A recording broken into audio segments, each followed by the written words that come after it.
योग गुरु बाबा रामदेव बुधवार को अक्षय तृतीया के पर्व पर भगवान श्री महाकालेश्वर की भस्म आरती में शामिल हुए। इस दौरान उन्होंने बाबा महाकाल की पूजा अर्चना कर आशीर्वाद लिया। इसके बाद उन्होंने मुख्यमंत्री डॉक्टर मोहन यादव से मुलाकात की।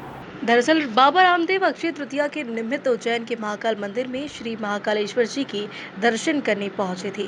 उन्होंने नंदी हॉल से महाकाल जी की भस्म आरती के दर्शन किए। इस दौरान बाबा रामदेव भगवान महाकाल की भक्ति में लीन नजर आए। इसके बाद बाबा रामदेव ने मुख्यमंत्री डॉक्टर मोहन यादव से मुलाकात की, जहां सीएम ने बाबा रामदेव का पुष्पगुच्छ, शॉल, श्रीफल और भगवान महाकाल की तस्वीर भेंट कर स्वागत किया। इस अवसर पर बाबा रामदेव ने कहा कि विरासत मूलक विकास और संस्कृति के नए प्रतिमान मुख्यमंत्री डॉक्टर मोहन यादव प्रतिदिन कर रहे हैं। मध्य प्रदेश धर्म भूमि भी है।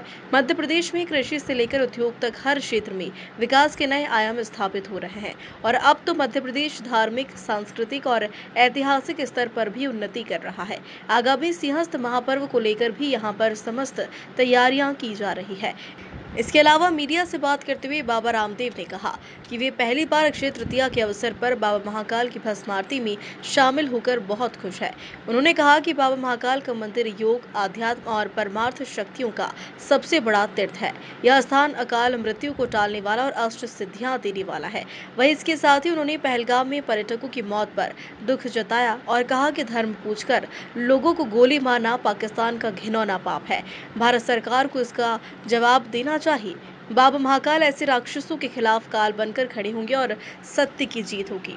आदरणीय डॉक्टर मोहन यादव जी घट रहे हैं और मध्य प्रदेश धर्म भूमि भी है और यह अब विकास की एक कृषि से लेकर के उद्योग से लेकर के और अब तो नए एक धार्मिक, सांस्कृतिक और ऐतिहासिक तौर पर कुछ घटनाक्रमों को लेकर के और अब यहाँ पर महाकुंभ को लेकर के भी महाकाल तो देवों में देव महादेव और उस महादेव के अनुग्रह को प्राप्त करने के लिए पूरी दुनिया का एक सबसे बड़ा केंद्र, एक आध्यात्मिक राजधानी के रूप में उज्जैन विकसित हो रहा है और उसमें बहुत बड़ा पुरुषार्थ हमारे परम आदरणीय डॉक्टर मोहन यादव जी कर रहे हैं।